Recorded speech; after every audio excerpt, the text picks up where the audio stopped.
Ladies and gentlemen, boys and girls, welcome to March. First of all, welcome back to the Robert Sellers podcast. I'm Robert Sellers.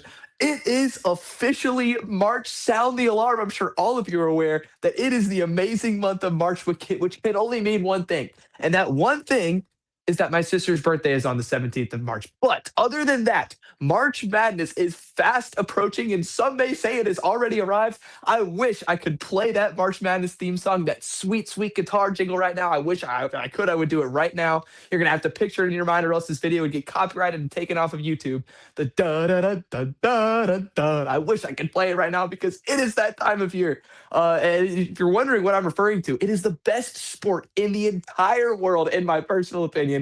College basketball, fast approaching the postseason, where 68 teams compete in the most beautiful bracket tournament you could ever imagine for a chance, just a chance to go on a Cinderella run to knock down all the teams in their paths and find themselves a national championship. The beauty about this sport is that Purdue Fort Wayne has the same opportunity as the University of Purdue to go and win that national championship. Northern Arizona and Arizona could both do it. It's anyone's game. There's only a few teams that are eliminated from the field right now. It is wide open. Any D1 team can win their conference championship, submit themselves a bid to the tournament, and even knock out a team like Duke, knock out a team like Arizona. It is truly anyone's game. And that is why I love March so much. And in this podcast today, we're not getting into the nitty gritty. We're not looking at Bart Torvik numbers, not adjusted possessions per 60 minutes. We're not looking at Ken Palm. We're not looking at a lot of the nitty gritty stuff right now. We are just catering towards all the fans who may not have been super dialed in throughout the regular season. And this might be the first time they've been watching college basketball all season long, is in the month of March. And we're here to tell you that's okay. I understand where we're at in this country. We're a very football hungry country. There's nothing wrong with that. I love football. I talked about college football on this podcast for like 6 months, legitimately. I love the sport of football. And now that the sport of football is over, now that it's March, people are starting to transition into basketball. And that's okay. There's nothing wrong with that. But if you have no idea what's going on, if you don't know what storylines to follow, if you're really confused about all these freshmen people are talking about how in the world Miami, Ohio is 30 and 0 and undefeated, and all the other amazing, crazy things that are going on in this beautiful sport, this is the show for you because we're going to cover all of the simple things, all of the beautiful stories that are unraveling, that started in November and are coming to a conclusion in March, that you're going to be able to get to see culminate in the most beautiful tournament in all the land. So again, thanks so much for joining. It is okay if you missed all the gloriousness of the regular season and are just joining now because you're here. That's okay. It's just like Christianity, if you convert to Christianity later on in your life, it's great because you're here now and you're here loving Jesus now. You did miss a lot of great stuff in your life, but you're here now. That's all that matters. And we love you. We love you for being involved in college basketball, even if it's just in March, because this really is such a beautiful sport. So let's not waste any more time. We are going to get right into it, to the most compelling, the most beautiful, the most outside of the world crazy story of the college basketball year. The Miami, Ohio Redhawks are 30 and 0. They have easily the best record in all of college basketball. They have not lost a game. And we had a crazy amount of teams remain undefeated into the month of January.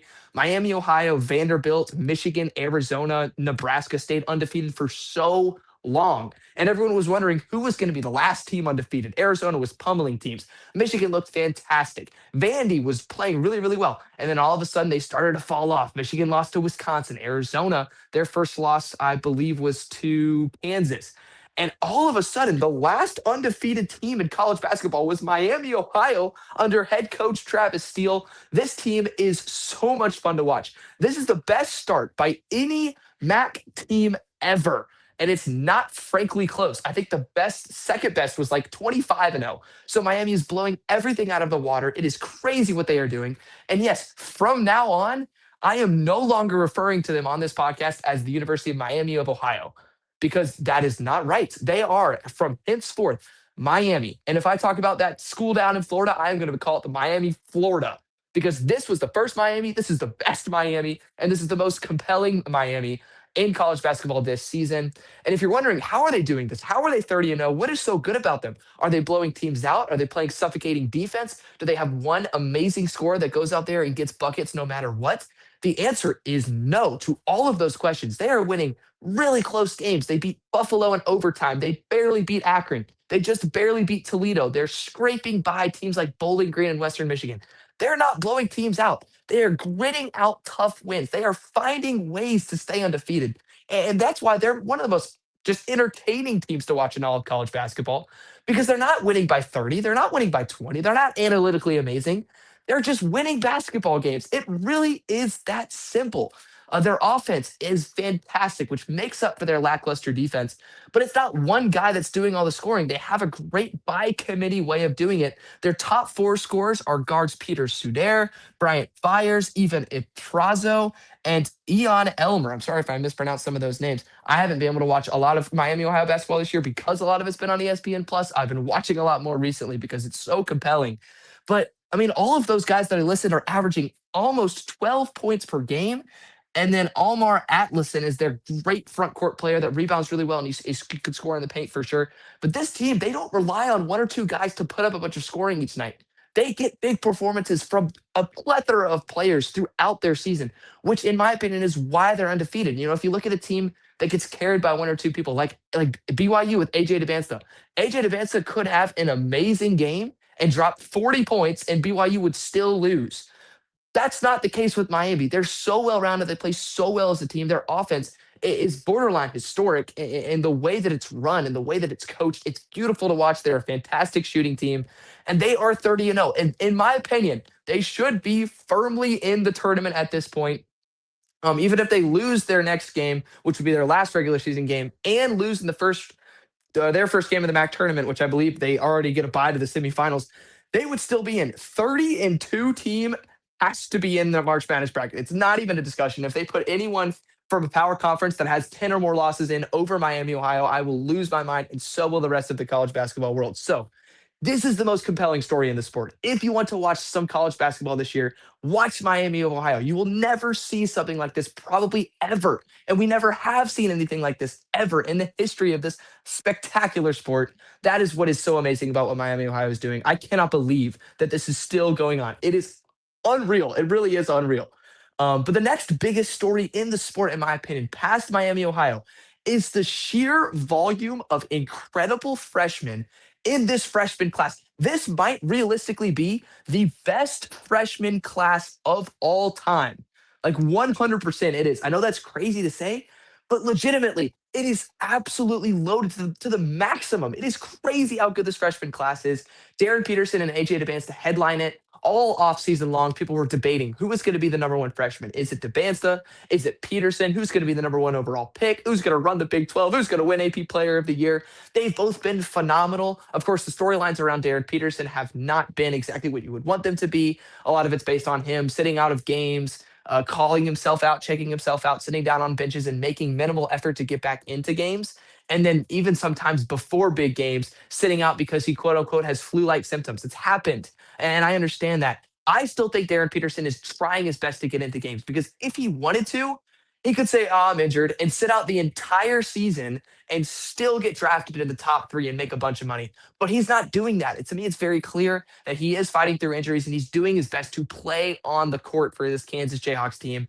And he really is unbelievably good. His scoring from all three levels, the rim and the mid range from 3 point land, is unheard of. He's an absolute bucket. And when he's on the floor, Kansas is just a different team. And they have played great games without him for sure, 100%. I mean, they have beaten Arizona without him, I believe, which was crazy. They also beat NC State without him. They were great in the players era without him. So this team has bonded. This team is not just Darren Peterson, but he is spectacular. AJ DeBansta is averaging nearly 25 points per game. He's putting up like Trae Young, Kevin Durant numbers right now, and he's not even the player of the year frontrunner. AJ DeBansta is so athletic. He's a great scorer, just like Peterson can score at all three levels. He's a matchup nightmare. He's like 6'9" and can hit turnaround jump shots. Are you kidding me? AJ DeBansta is unreal. He is so good. He would be the number one overall pick in so many other draft classes. Unfortunately, he might be in this one. I mean, we really don't know yet. But those two are absolutely phenomenal NBA prospects that are tearing it up right now. But the player of the year frontrunner, and it has been all season long, is not either of those guys. It is Cam Boozer from Duke University. who has absolutely been killing everybody. I mean, he's the most consistent freshman by far. He's the most consistent player in all of college basketball by far. He's averaging like 23 and 10, and he does it every single night. It feels like every night you check a Duke box score, Cam Boozer has a double double. He like hasn't scored under 15 points all year. It feels like, and he's a great rebounder. He's a great facilitator. He's fantastic. He's just a winner. If you want to know one thing about Cam Boozer, he is a winner. I mean, he's not your prototypical NBA prospect build. He's a 6'9" center who is not the most athletic guy in the world. He's not the best shooter. He's a great defender, but his defense doesn't jump off the page. He's just a winner. He just wins and plays basketball by true force. He gets inside. He's a great scorer. He's got great touch. He's just got a great feel for the game, and he gets to play alongside his brother Caden Boozer, who's not nearly as good. But he also gets to play along some fantastic players like Isaiah Evans, Caleb Foster, Dame Sarr, Pat Nagungba. Duke is really fun to watch. They're historically good. And a lot of it is because of the greatness of Cam Boozer, the true freshman two-time Gatorade Player of the Year. So he's unbelievable. And then other than those guys, we've had some people drop insane performances that are freshmen. Darius Acuff had 49 on the road at Alabama. He has been so good. The more that he's played, he's a great passer as well, great three-level scorer. He's probably, in my opinion, the best NBA draft point guard in this freshman class. I know Kingston Fleming has something to say about that. We're going to get to him in a second. But Darius Acuff is phenomenal. And even alongside him, Malik Thomas is the other freshman, true freshman on Arkansas. He can get hot so fast. He's an amazing shooter. Arkansas's got two stud freshmen. I just mentioned Kingston Flemings. He has been unbelievable. He dropped like 46, I think it was, against Texas Tech on the road this year. That was crazy. He's got another gear to him, too. He's so shifty. And he chose to play under Kelvin Sampson's system, which is so demanding. And he knows that he's going to get yelled at and coached really hard in practice. And yet he's still been a great asset. Keaton Wagler, the true freshman wing, I think he's more of a shooting guard in my opinion, from Illinois, was a very low recruit. He was the 150th ranked recruit in 24/7 Sports, and he comes in looking like a 14-year-old, and he dropped like 46 points at Purdue. It's crazy. These freshmen are going absolutely nuts. Keaton Wagler is one of the best stories in the country from a player perspective. A guy that was really overlooked, a guy that joined a team with a bunch of guys from like the Eastern Bloc in Russia. And that's what Illinois was, and Illinois is right now. I mean, they've got Tomislav Ivisic, Zvonimir Ivisic, Mihailo Petrovic, what's the other guy? David Mirkovic. They have Andrei Stojakovic. Like that's what this Illinois team was in the preseason, and yet. Keaton Wagler's coming in, a true freshman from America, who's a very under-recruited guy, and he's been their go-to player. He's been the guy that they've given the ball to when they need a bucket, and he's been fantastic. Arizona's got a phenomenal duo of freshmen in Koa Pete and Braden Burries. Koa Pete is sort of a player comp towards Charles Barkley. He's a little bit of a round mound of rebound. He sits down there. He's got fantastic footwork. He's strong. He's big. He's very physical inside, which is another reason why Arizona is so good. And then Braden Burries is one of the most under talked about freshmen in the country. He's the point guard for Arizona, does so much for that team alongside Jaden Bradley, sort of a point guard by committee situation in Arizona. But Braden Burries had 12 rebounds against Kansas last weekend. I mean, he can pass the ball, he can score. He's become an amazing shooter as of recent, and now he can rebound. He's a fantastically well-rounded point guard. Not to mention the Tennessee true freshman Nate Ahmet, who, in my opinion, might have the highest ceiling out of all of these guys in terms of NBA prospects. His player comp is Kevin Durant, literally. He's like 6'10", 6'11", 210 pounds, and can score from any spot on the floor. He's an absolute bucket, incredibly athletic, and he's been really, really consistent in SEC play for the Tennessee Volunteers. And the list goes on and on. Like I could keep going with all the amazing freshmen that are in this freshman class. It really is just something that we've never seen before. It's something that we probably never will see again, just like what I just talked about with Miami, Ohio. So as crazy as that is, in my opinion, this freshman class is just as insane because it is so stacked with unreal talent, not only at the college level, but at the NBA level and beyond. So that's an amazing storyline to follow in this college basketball season. Another big storyline to follow is the three Goliaths that are emerging right now as the three front runner contenders in college basketball. And those three best teams are Arizona, Michigan, and Duke. I think you could make any argument for any of the three of them being the best. I'm not ranking them right now. I'm just putting them on the screen. I'm not saying if I were to power rank them, I would probably have Duke, Michigan, Arizona, even though I think an argument could be made for any of them to be one, two, or three. And I would believe you 100%. I would. But the thing that I put up here, the one like specific stat that I'm going to talk about today is the Ken Palm ratings of these three teams. If you don't know what Ken Palm is, it's sort of a metric that predicts how teams will do against your average D1 team, and it sort of gives a team a rating concerning how they would do in predictive metrics if they were to play whichever team. And basically, I wrote down the Ken Palm ratings for these three teams: Duke, Michigan, and Arizona. And this is sort of incorrect, but Duke has the second highest Ken Palm rating of all time, like legitimately of all time. Since Ken Palm started tracking data back in the 90s, Duke is the second highest rated team in the history of college basketball. You know who's the third highest rated team? Michigan is at 39.64 on Ken Palm. This is the second and third most analytically perfect teams that we have ever seen in recent memory in college basketball, and they're playing in the same year. And then I think Arizona is either fourth or fifth. I think they're fifth all time at 37.59. So we literally have the second best team in history of Ken Palm era, the third best team in the history of Ken Palm era, and the fifth best team in the history of Ken Palm era, all in the same bracket. It's crazy. These three teams are so eerily similar too. They all have amazing front courts. Duke's got Pat Nagungba and Cam Boozer that just control the front court. Michigan's got maybe the best defensive player in all of college basketball in Adai Mara, who's 7'4". He's a vacuum in the paint. Nothing could get past that guy. And then Yaxel Lindeborg is one of the best players in the country, along with Morez Johnson Jr. Michigan's front court is dynamic. They're dominant. They are so, so good. And same with Arizona. We talked about Koa Pete already, the true freshman.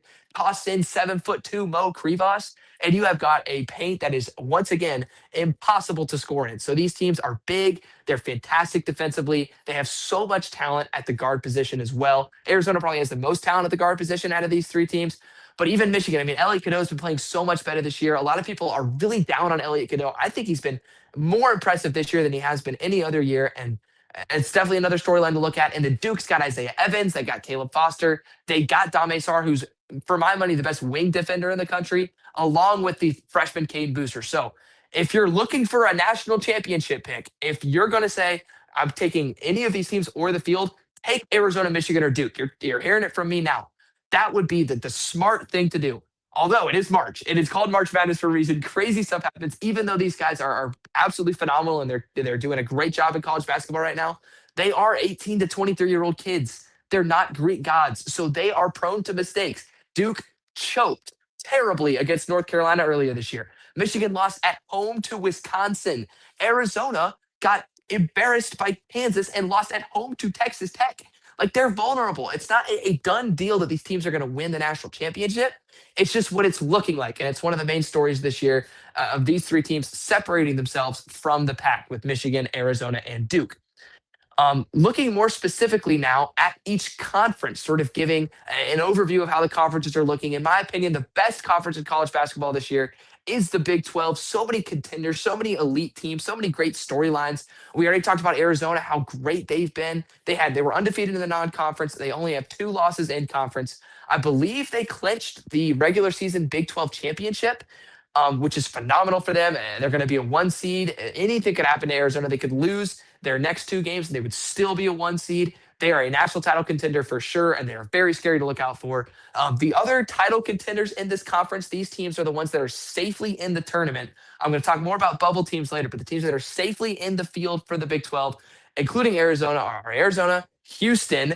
Houston is awesome. I love watching this Houston Cougars team. They're fantastic on defense. Once again, Kelvin Sampson just knows how to coach ball down there.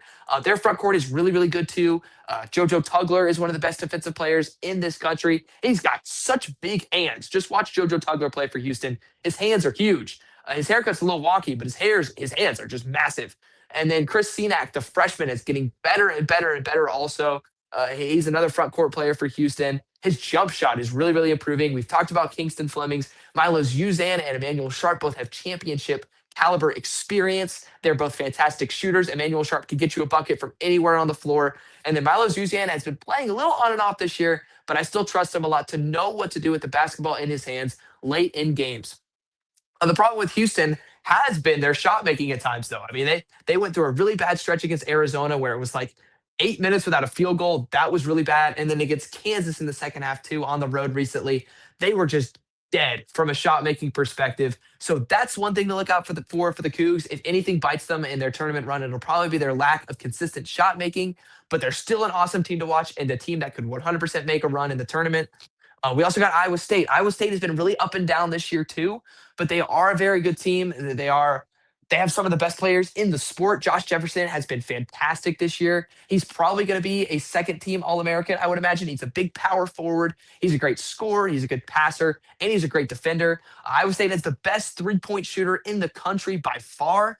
Milan Momcilovic is his name. He's shooting like over 50% from three. He is absolutely unconscious from deep. You have to stay in his face at all times.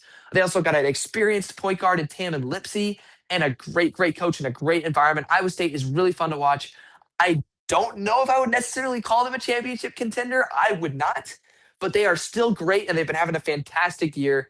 So shout out Iowa State. They only have one home loss all year long, and that home loss came to the Texas Tech Red Raiders, one of my favorite teams in all of college basketball. I love what they're doing down in Lubbock. Grant McCasland has that train running. He of course, had Texas Tech almost to the Final Four last year before a heartbreaking loss to Florida in the Elite Eight. But this Texas Tech team was looking fantastic. They had two of the best players in the country, in Christian Anderson and JT Toppin, alongside some fantastic role players in Donovan Atwell and Jalen Petty and Lawan Watts. They looked so good.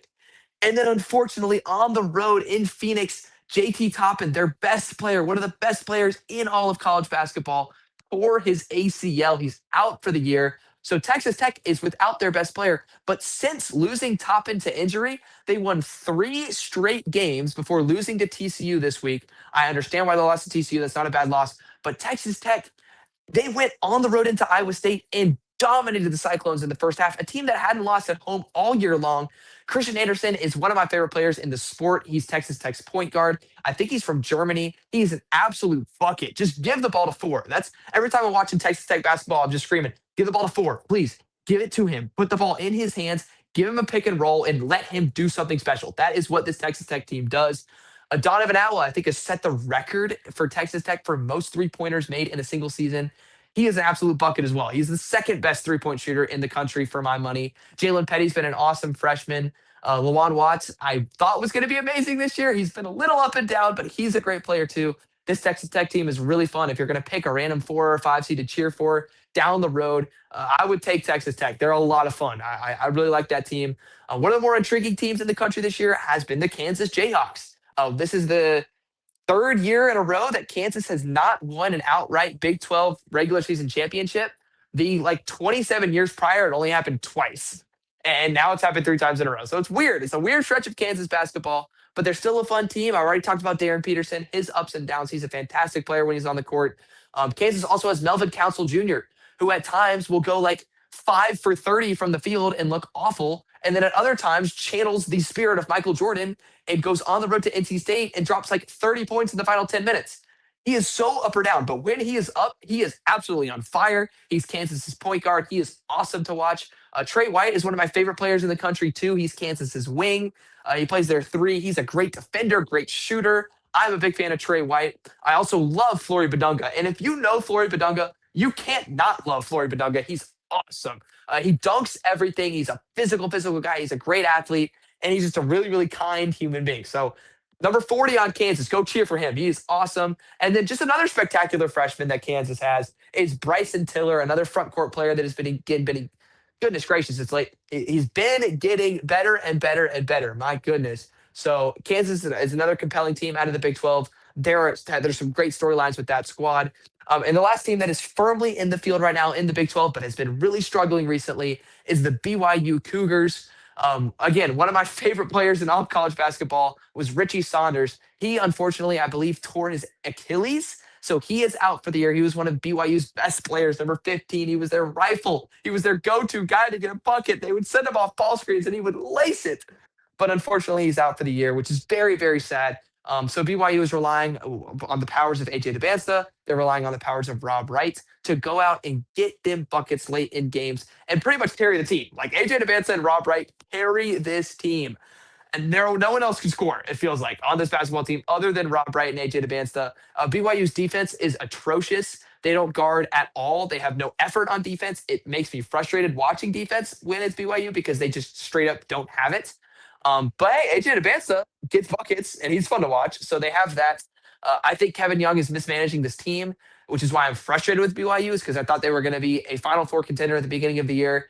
And Kevin Young really has just driven them into the ground, in my opinion. So BYU, they could still make a run. They have arguably the best player in all of college basketball in AJ DeBanza. So he could make a run. Like they could do something, but they probably won't because they just can't defend. So that's the Big 12. There's more teams that I'm going to talk about in the Big 12 when we get to the bubble conversation.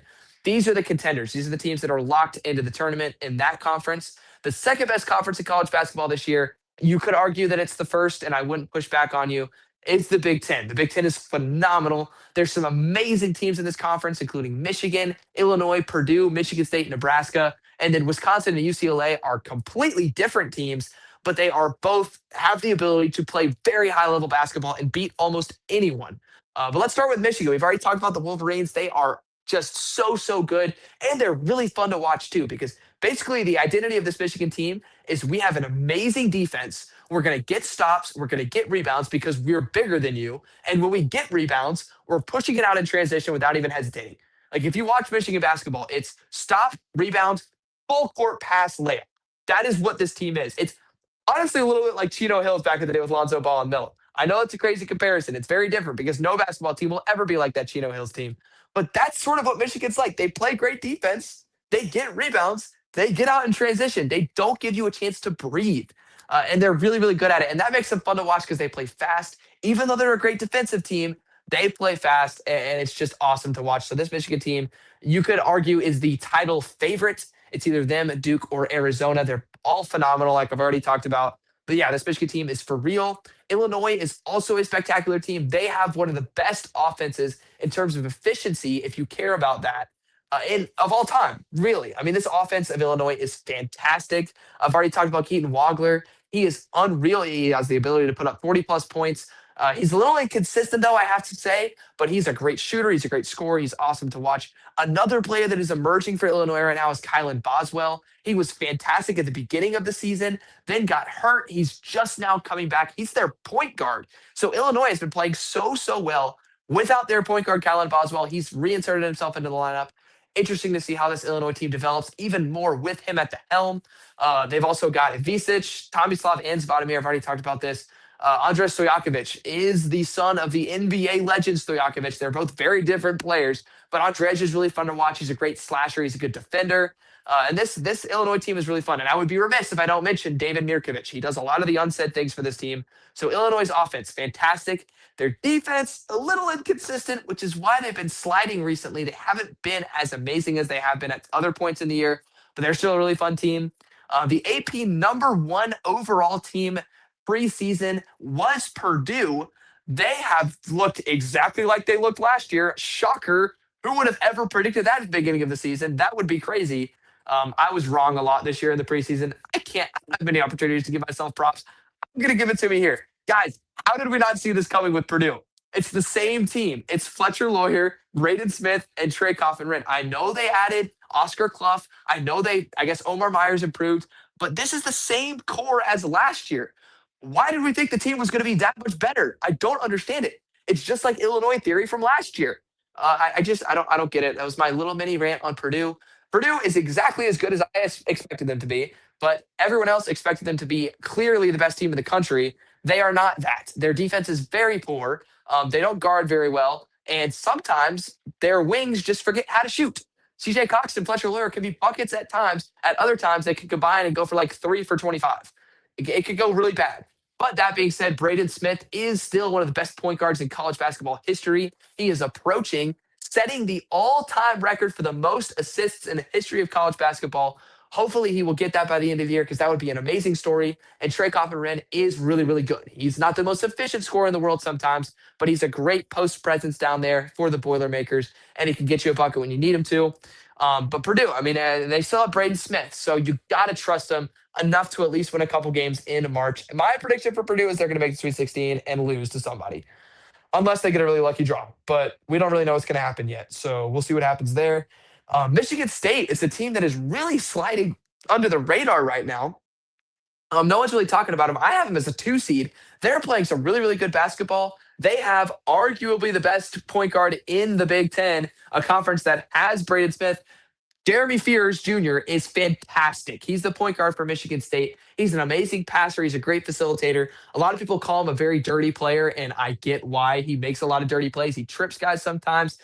Sometimes he gives people some cheap shots, but he's an amazing basketball player. He's really fun to watch, and he really conducts this offense. Like this offense, everything flows through number one, Jeremy Fears Jr. Like that's all their offense is predicated off of. Is we're going to get one a high ball screen, and he's going to go off of it, and we're just going to run a pick and roll, and he's going to throw it to Jackson Kohler and Cohen Carr and Carson Cooper in lobs. Like that is their whole offense, and it's kind of fun to watch. And it's also Jeremy Fears getting to the free throw line, which he does at an alarming rate.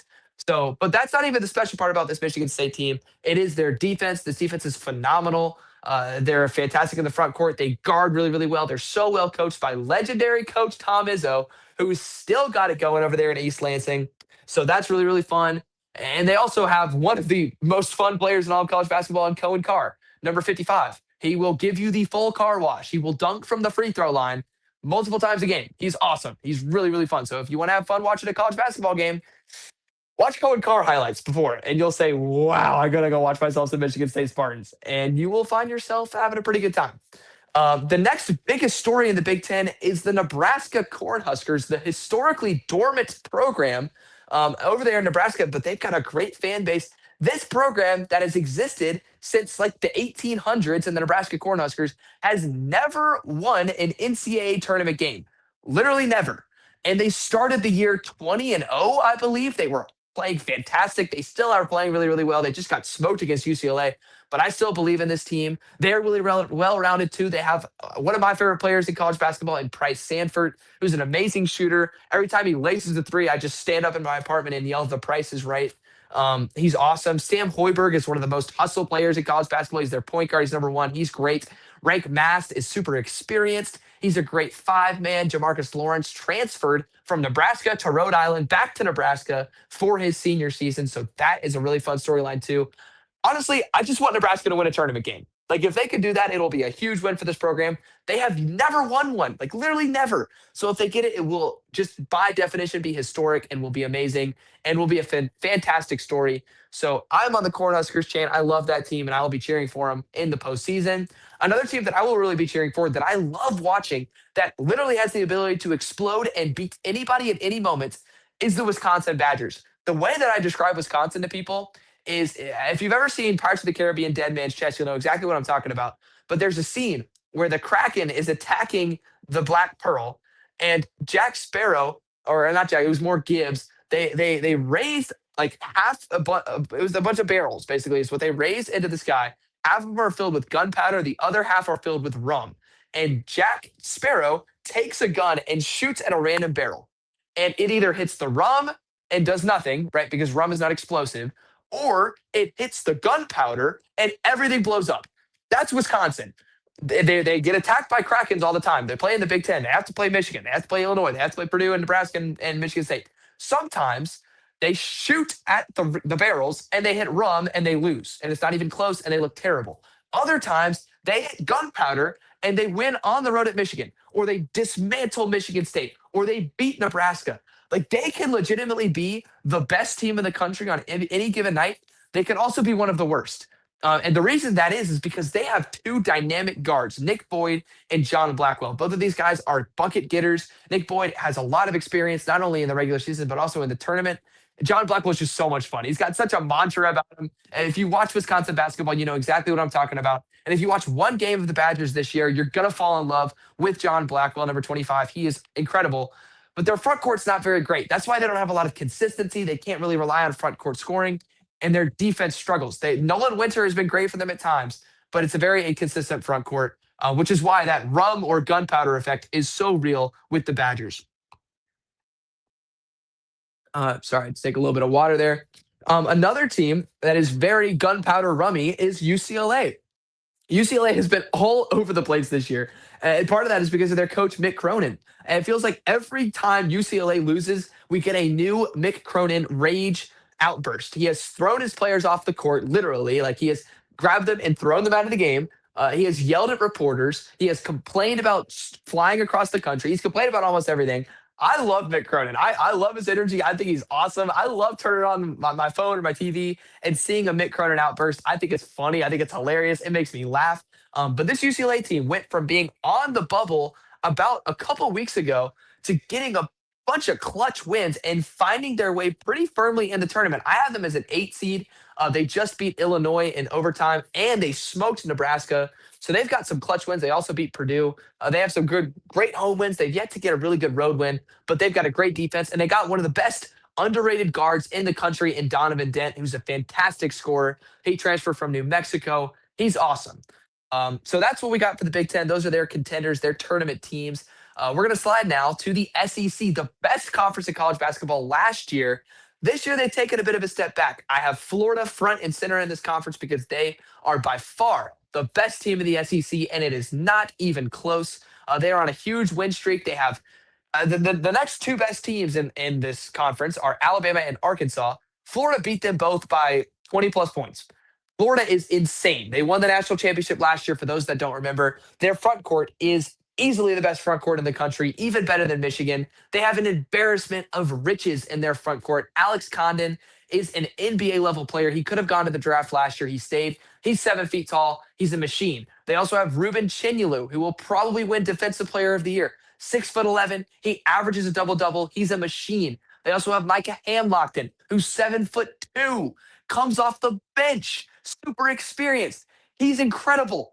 And they also have Tommy Houck, who will probably be a second team All American, who they play at the three. He's like 6'10" too. He's a fantastic defender. He plays with so much hustle.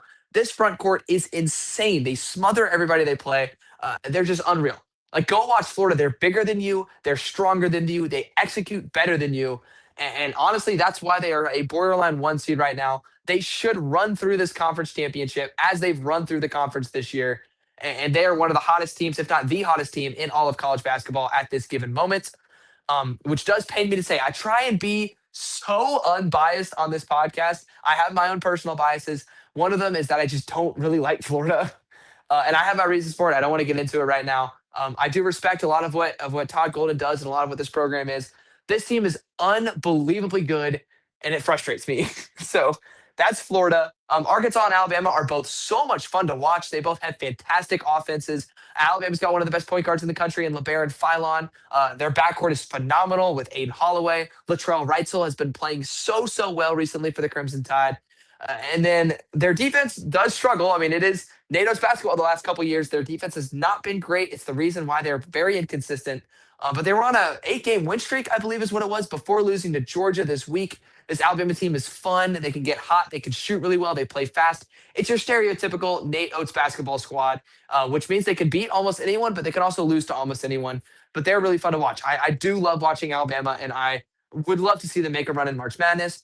Alongside Arkansas, Arkansas has maybe the most fun player to watch in all of the country, other than Cohen Carr, in Darius Acuff. I got to see him firsthand drop 49 points on the road against Alabama. He is fantastic. Like, he at times is unguardable. Arkansas has got so much talent, which makes him so unstoppable in transition. Billy Richmond is awesome. Like, get the ball to Billy Richmond in transition, you get out of the way, and he will make plays. Carter Knox, when healthy, is great. Trevon Brazile is maybe the key to success sometimes for Arkansas. He's their big 6'11" dude. He is awesome to watch as well. And then Malik Thomas. And Malik Thomas is hot, and Darius Acuff is playing confident. You're just not going to get stops against Arkansas. It is that simple. John Calipari is doing it like he's always done it. He's recruiting from the high school level. He's getting his kids to play the best of their abilities just from high school. He's not really delved into the transfer portal at a ridiculous amount. He's not really he's just doing it the John Calipari way, and he's doing it unapologetically too, which is what I really love. And also, John Calipari went to Ash Wednesday Mass at my church, so respect to him as well for doing that. I really like Arkansas. I think they're a really fun team, and I will be cheering them for sure in March. Other notable SEC teams, Tennessee, they've got a great defense down there. It's Rick Barnes basketball. You know what it is. Nate Ament and Jacoby Gillespie are their two best players. We talked about Nate Ament, the true freshman. Again, 6'10", 6'11", can score from anywhere on the floor. He is amazing. And then Jacoby Gillespie, transferred from Maryland. He's their point guard. He's another bucket. He's also a great defender, good passer, just a prototypical SEC point guard that plays really well. And then, of course, Tennessee hustles better than you ever will. Like, they are the best hustle team probably in the SEC. Other than maybe Florida, you could argue Florida is. I mean, Florida is just the straight up best team in the SEC. They're best at most things, except for guard play. Their guard play is sometimes inconsistent. But Tennessee, they're fun to watch. Vanderbilt also is fun to watch. Duke Miles just got back from injury, which has been great to watch. Him and Tyler Tanner form one of the best duos in backcourts in college basketball. Vandy was undefeated for a really long time. They had a really hot start to the year. They've struggled as of recently. They've lost to Oklahoma. They've lost to Kentucky. But they do have some big wins over teams like Alabama, over teams like Kentucky, and they are definitely another fun team that the metrics and the analytics and Ken Palm and Torvik like more than you would expect. Georgia is another very interesting team in the SEC. They were on the bubble, right on the bubble, like 2.5 weeks ago, but they've made a surge. They won at Kentucky. They've beaten Bama. They are a great team. They have some guys that can get buckets all over the court. Their offense is fantastic. They play fast. They're another fun to watch team. I really like Georgia. I think that they're a really fun time to watch on TV on a random Wednesday night when you want to watch Georgia basketball. Kentucky is debatably one of the most disappointing teams this year. I thought they were going to be the best team in the SEC preseason, along with a lot of other folks. They have just sort of been inconsistent. They have some big wins. They're going to make the tournament. They have a chance to make the run because they have the talent. But this was the most expensive roster in all of college basketball. And I have them sitting as an 8 seed. So Kentucky, it's been a little disappointing for them this year, but the season's not over. They could still win some big games. They could still make some noise, and they could still salvage what has been sort of a disappointing year. And in Missouri sort of come out of nowhere. They are, as of right now, a 10 seed in my bracketology and in most bracketologies across the country. They are not the best analytical team. I don't think they have a chance to go on a deep run in March, but I love their coach, Dennis Gates. I think he's fantastic. He took Missouri from an irrelevant program to his first year not winning a single SEC game, to his second year being a 6 seed and being a great basketball team, to now making the tournament again. I really like Dennis Gates. I really like Mark Mitchell. So this is a fun Missouri team. I'll be cheering for them, but I just don't think they have a chance to make a deep run in March. At least that's my opinion. So we're going to move on from the SEC now to the ACC, where Duke reigns supreme once again. The Blue Devils are far and above the best team in this conference. They just absolutely crushed Virginia at home to prove that. They are 0-1 against the Tar Heels this year. They'll play them again at Cameron Indoor on Saturday. That'll be a fun one to watch. But for now, Duke is easily the best team in this conference, and they are definitely a national title frontrunner. We've already talked about them, so I won't spend too much time on the Blue Devils. But yeah, they're the best team in the ACC. Virginia has been one of the most compelling stories this year for sure. They're under first-year coach Ryan Odom, and they are balling. I believe they're 26-4 right now under a first-year coach. That's crazy. So shout out Virginia for playing some fantastic basketball. They have some big wins this year as well. And they're a really, really good team that will probably be a 4 seed is where I have them. They could get to the 3 seed line if they finish the season well, but I have them as a 4 seed currently. They're going to be a great team to watch in March Madness. They play great defense, and they got Luke DeRitter, the freshman. He's a freshman, but he's like 22 years old, but he's still fun to watch. North Carolina has been really up and down this year as well. Their best player is another true freshman that I forgot to mention. Caleb Wilson is fantastic. He will probably be a top 5 pick. I don't necessarily think he should be a top 5 pick, but he will be a top 5 pick. I think it should go Peterson, DeBansta, Nate Ahmet, Cam Boozer, and then Darius Acuff, which is crazy, I know. But Caleb Wilson will be, in my opinion, would be the 6th pick of the draft. I think he's fantastic. But he's been injured recently with a broken hand, which is why North Carolina's not been getting a lot of coverage recently. But they did hit a game-winning buzzer beater at home to beat Duke in one of the best games of the year so far this year. That game was absolute cinema. It was amazing to watch, and it was Seth Trimble in the corner who got the pass from. It wasn't Kyan Evans. It was the other point guard. I'm forgetting his name right now to beat the Blue Devils, give them their first loss of the year. So that was awesome. This North Carolina team was fun. If they get Caleb Wilson back, which they will eventually, they'll have him and Henry Visar in the front court, which is a complete flip from last year. Last year, North Carolina's guards were really, really good, and their front court was non-existent. This year, their guards are really inconsistent, and their front court is fantastic. So pretty much the opposite of what we had last year from North Carolina. Louisville is a team that a lot of people thought were going to be the best ACC team this year. They have been a little disappointing. Michael Brown has been their best true freshman. He is awesome to watch. He scored 40-plus points against SMU earlier this year. He can score with the best of them. He really can. He's super athletic. He's a great shooter. He's a great finisher at the rim. He was injured for a while this year. They got him back for SMU. That's when he dropped 40 points. He's phenomenal to watch as well. They also got great guards, Ryan Conwell. Isaac McNeely's been really up and down this year. He hasn't been as good as I thought he was going to be. But if they even have great guys off the bench like Hadley, like Adrian Woolley. This is a fun Louisville team. Their offense is great. If they can get hot, they can play with almost anybody. It's just a lot of times they're cold and then they don't play with anybody. So they're a very up and down team. Miami, Florida is one of the most fun teams to talk about in college basketball as well. This is another team under first year head coach Jay Lucas, who came over from Duke.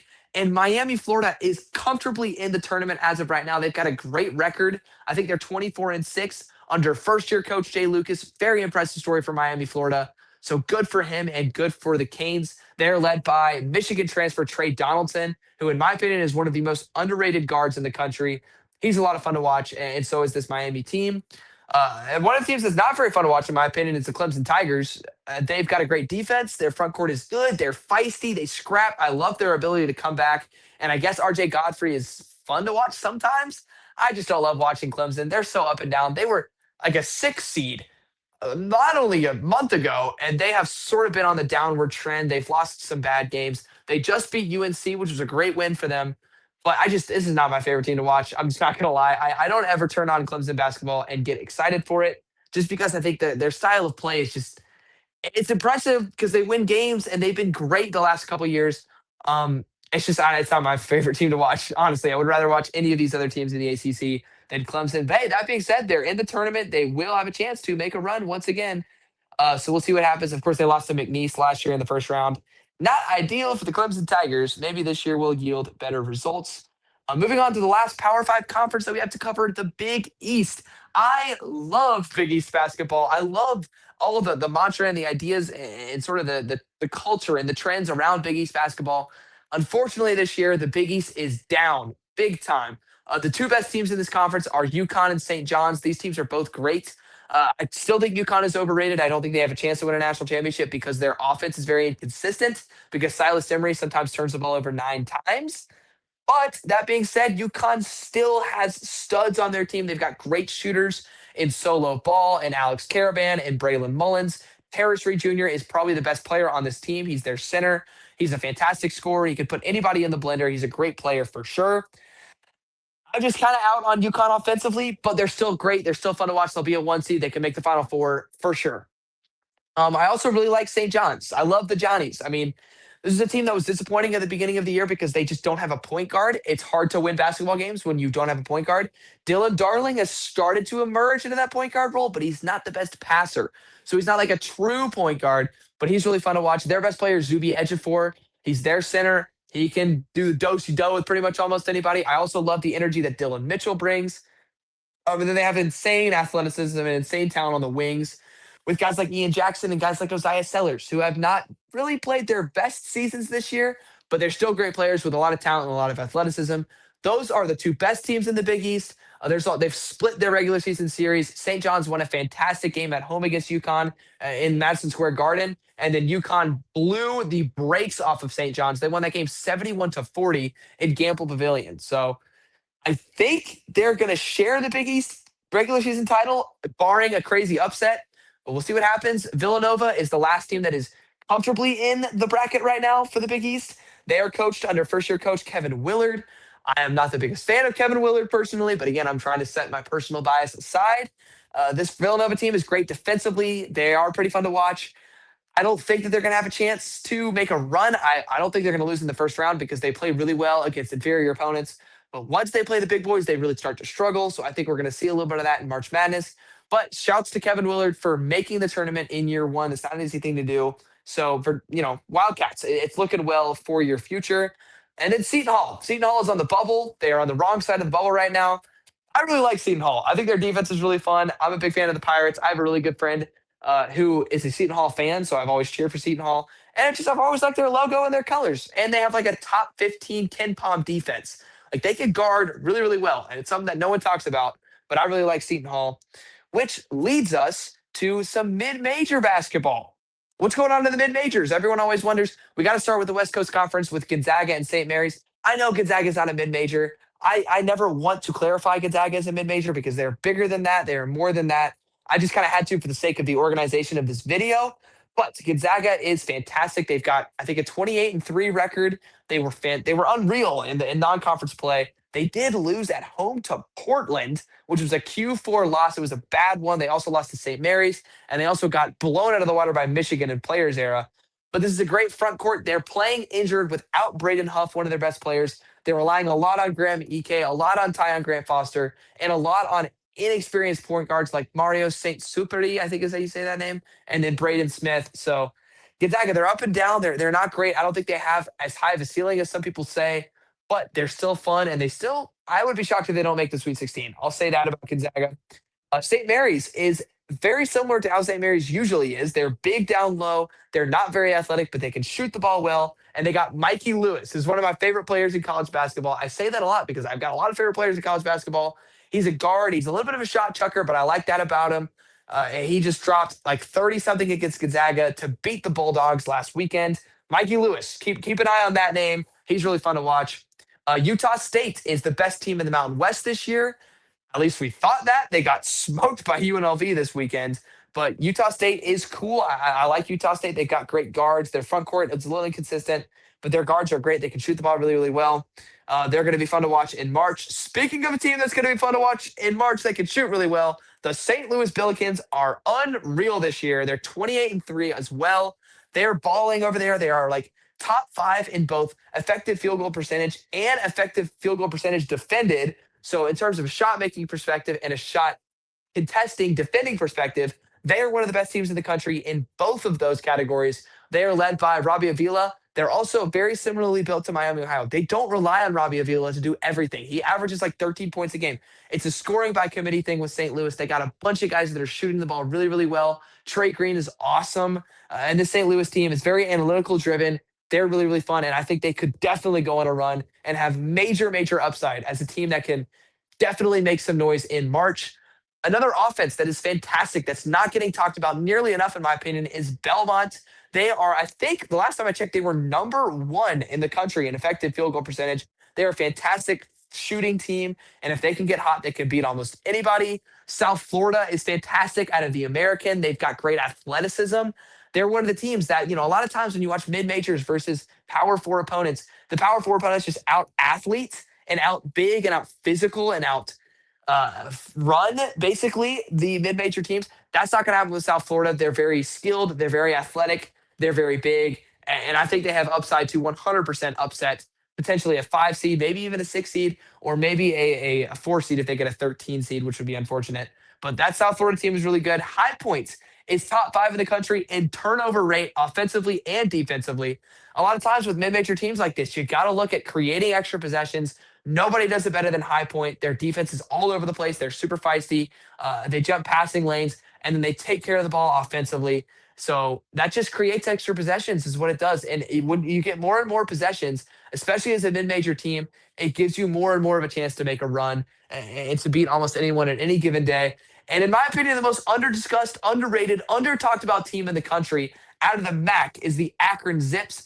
All of the talk this year on the MAC is on Miami, Ohio, and understandably so. They're 30-0, like I already talked about.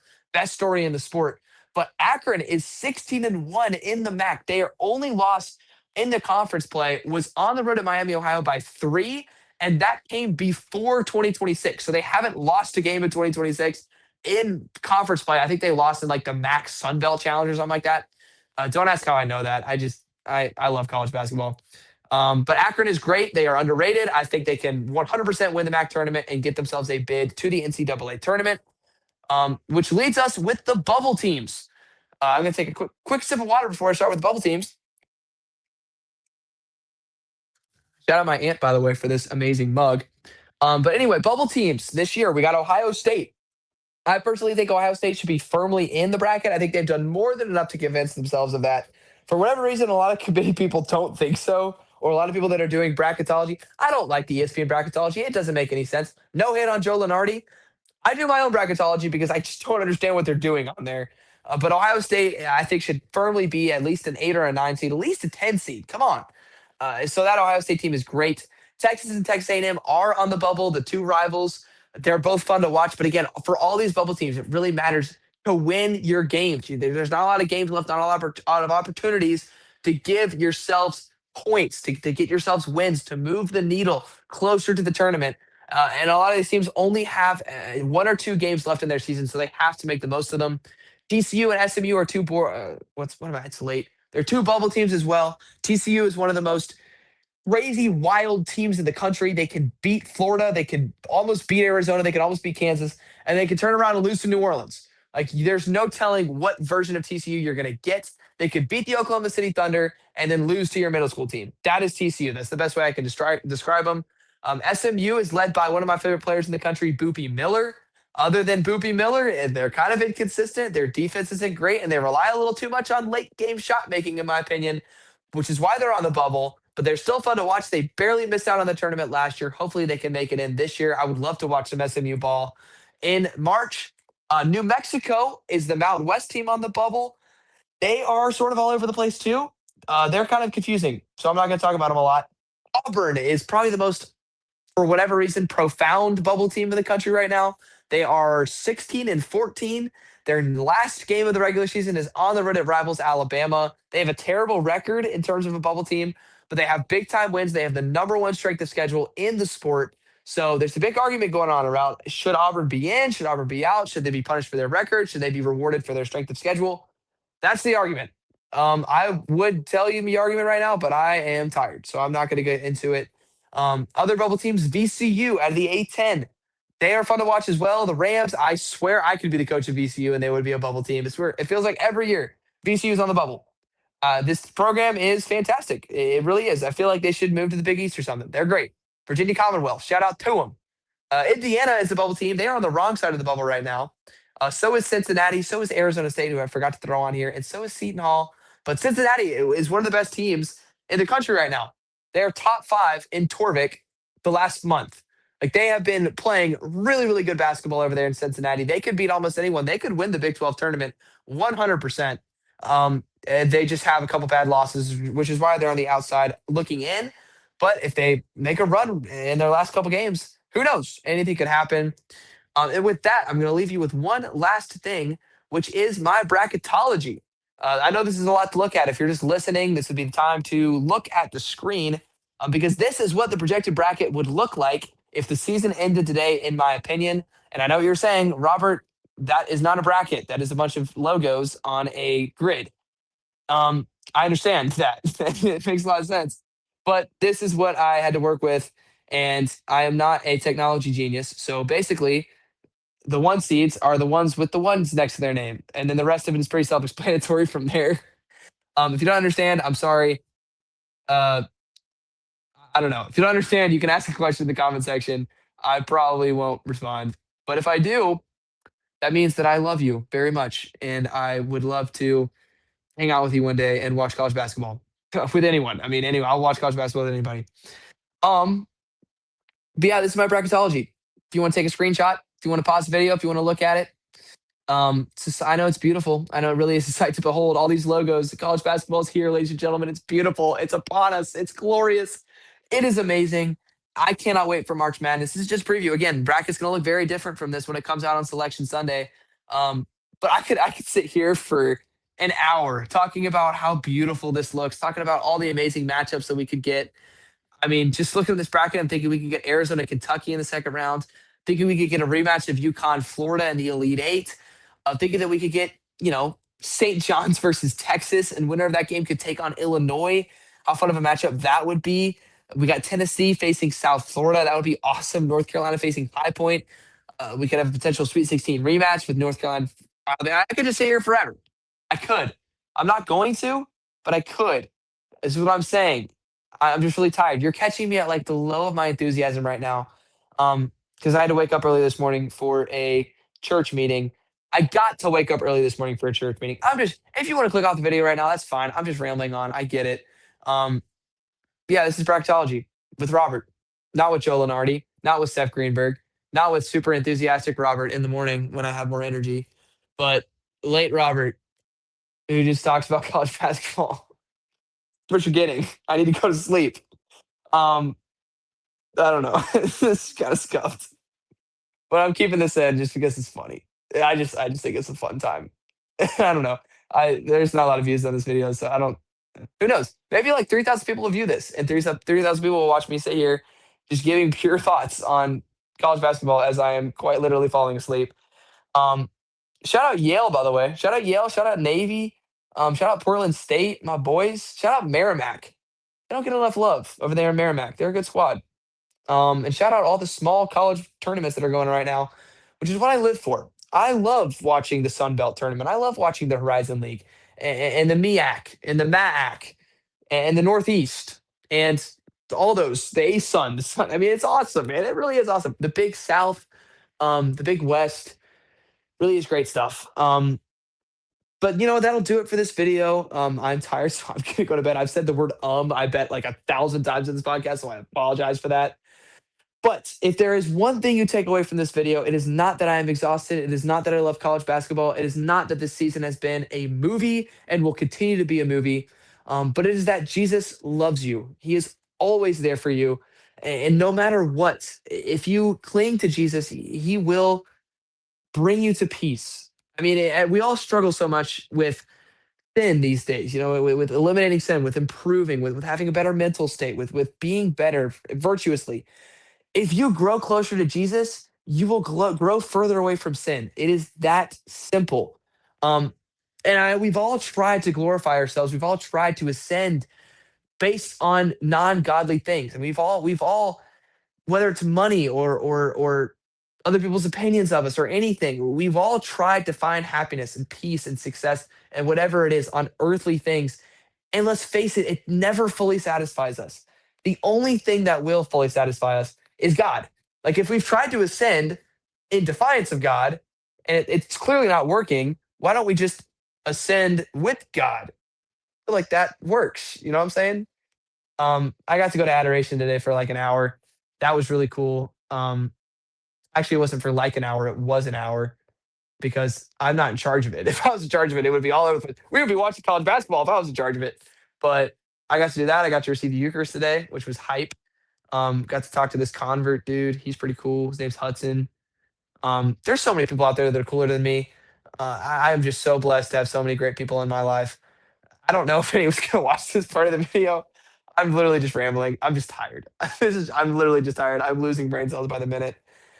But thanks for watching. God bless each and every one of y'all. You guys are awesome. I'm praying for you each and every day.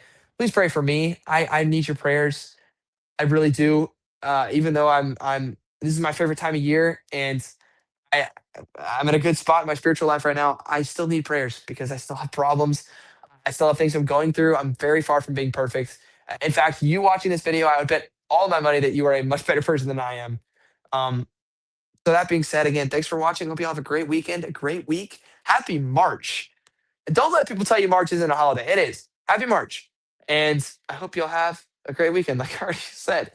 And if you want to see me and talk to me, go to Upsurge Trampoline Park at 7 p.m. on Friday night for Bama Catholic Fellowship because it's fun. Trampoline park stuff. I'll yam on you on the basketball section, then beat you in dodgeball. God bless, folks. Have a great one. Good night. I love y'all. Bye.